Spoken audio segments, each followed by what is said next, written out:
नमस्कार, आप देख रहे हैं एडीवेंट मीडिया। आज दिन बुधवार 15 जुलाई 2026। आइए जानते हैं आज विभिन्न शहरों में आयोजित होने वाले प्रमुख कार्यक्रमों की जानकारी।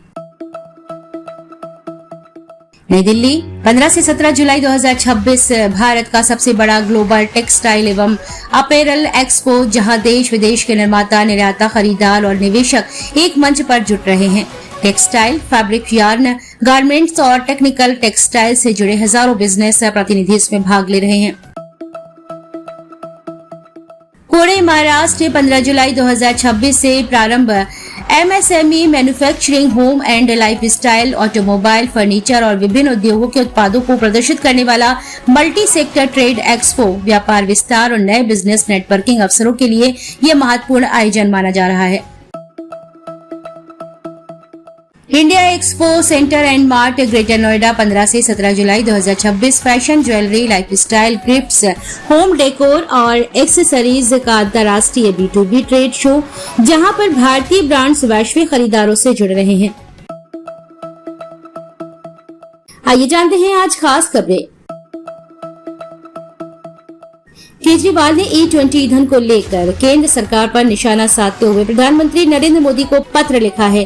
पत्र में केजरीवाल ने लिखा है कि लोकतंत्र में जनता की आवाज सुनी जानी चाहिए। पूरे देश में लोग E20 पेट्रोल से नाराज हैं। वाहन मालिकों का कहना है कि E20 भरने के बाद वाहनों का माइलेज काफी कम हो गया है और इंजन के पार्ट्स खराब हो रहे हैं। ओमान तट पर व्यापारिक जहाजों पर हमले में भारतीय नाविक की मौत के बाद भारत ने ईरानी राजनयिकों को तलब किया है। अभी ईरानी राजनयिकों की ओर से कोई जवाब नहीं आया है। ऑल इंडिया मुस्लिम जमात के अध्यक्ष मौलाना शहाबुद्दीन रिजवी ने मुख्यमंत्री योगी आदित्यनाथ को पत्र भेजकर सुन्नी और शिया वक्फ बोर्ड के घोटालों की जांच कराने की मांग उठाई है। उनका कहना है कि अगर ठीक से जांच हुई तो राम मंदिर से बड़ा घोटाला सामने आएगा। अमेरिका और ईरान के बीच पश्चिम एशिया में हालिया समय में युद्ध विराम के बावजूद संघर्ष तेज हो गया है। इसके चलते यहां पर ईरान ने पश्चिम एशिया में अमेरिका और सैन्य ठिकानों को निशाना बनाया, तो वहीं अमेरिका ने हॉर्मुज में कुछ वाणिज्यिक जहाजों पर सीधे हमले बोले हैं। जिन असैन्य जहाजों को अमेरिका ने निशाना बनाया उन सभी में भारतीय क्रू सदस्य सवार थे। एक हमले में तो 3 नाविकों की मौत भी हो गई है। इस घटना को लेकर अमेरिका और भारत के रिश्तों में तनाव उपजा है। भारत और इंग्लैंड के बीच मंगलवार से शुरू हो रही 3 मैचों की वनडे सीरीज सिर्फ एक द्विपक्षीय मुकाबला नहीं बल्कि 2027 वनडे विश्व कप की तैयारियों की शुरुआत भी है। रोहित शर्मा का भविष्य, जसप्रीत बुमराह की वनडे में वापसी, तेज गेंदबाजी, ऑलराउंडर की कमी और शिवम दुबे की भूमिका, ऐसे 5 बड़े सवाल हैं जिनके जवाब इस सीरीज में तलाशे जाएंगे। सीबीएसई ने NEP 2020 के तहत 3 भाषा व्यवस्था को लागू करने के लिए नए नियम जारी किए हैं। एक नियम है 2026-27 शैक्षणिक सत्र से लागू होंगे। हालांकि यह नियम सभी छात्रों पर एक साथ लागू नहीं होगा। सीबीएसई ने अलग अलग कक्षाओं के लिए अलग अलग व्यवस्था तय की है। हमीरपुर के दियोटसिद्ध स्थित बाबा बालकनाथ मंदिर में चढ़ावी की चांदी के रिकॉर्ड में विभागीय ऑडिट के दौरान गंभीर अनियमितता सामने आई है। ऑडिट रिपोर्ट के अनुसार 110 ग्राम चांदी को स्टॉक रजिस्टर में केवल 11.99 ग्राम दर्ज किया गया है। रिकॉर्ड में करीब 99 ग्राम का अंतर मिलने पर मंदिर प्रशासन ने स्पष्टीकरण मांगा, लेकिन ऑडिट पूरा होने तक कोई जवाब नहीं मिला। गाजियाबाद में अपहरण, हैवानियत और कत्ल के मामले में नया खुलासा हुआ है। आरोपी विनय ने सिर में लोहे का पाइप मारकर मासूम की हत्या की थी। 7वीं फेल आरोपी आधार कार्ड दिखाकर गुमराह करता रहा। पुलिस ने खून से सने कपड़े, पाइप, चप्पल और बाल फॉरेंसिक जांच के लिए भेज दिए हैं। 2020 दिल्ली दंगे मामले में AIMIM उम्मीदवार ताहिर हुसैन को कोर्ट के द्वारा दोषी ठहराए जाने पर आम आदमी पार्टी ने सफाई दी है। पार्टी ने कहा है कि ताहिर हुसैन का आम आदमी पार्टी से कोई संबंध नहीं है और उन्हें 5 साल पहले ही पार्टी से निलंबित किया जा चुका है।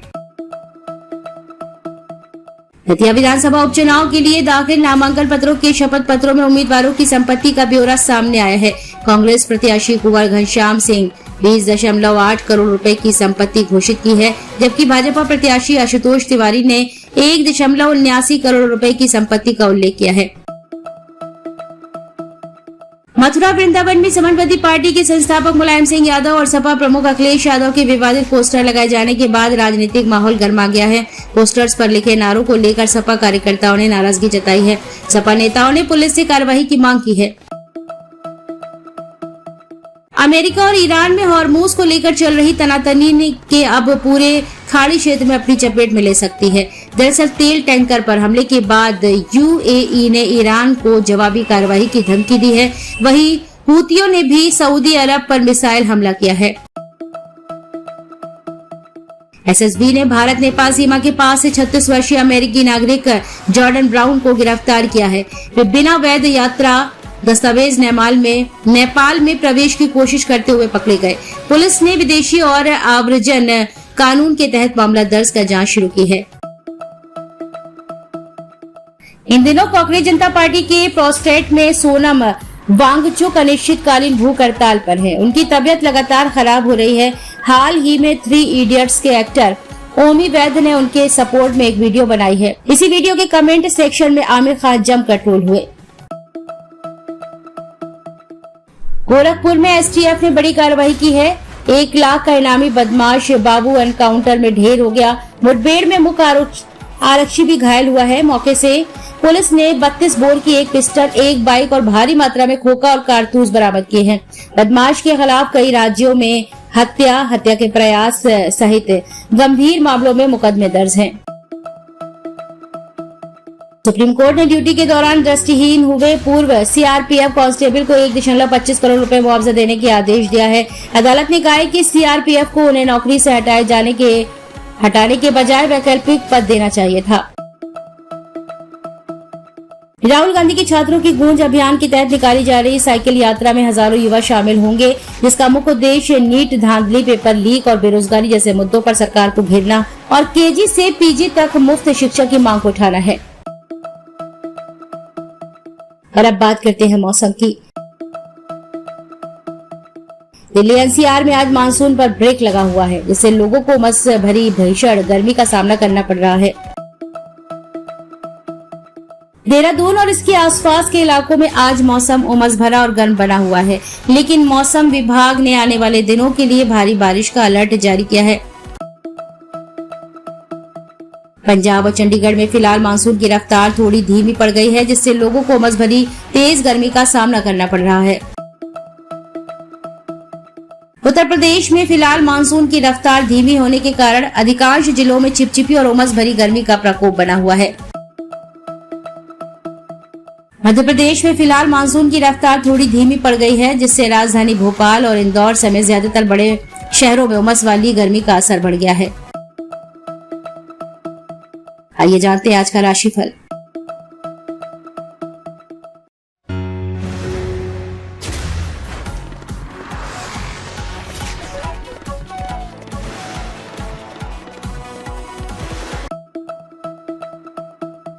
अपनी खबर, कार्यक्रम या विज्ञापन प्रकाशित कराने के लिए नीचे दिए गए कॉन्टैक्ट नंबर व ईमेल पर आज ही संपर्क करें।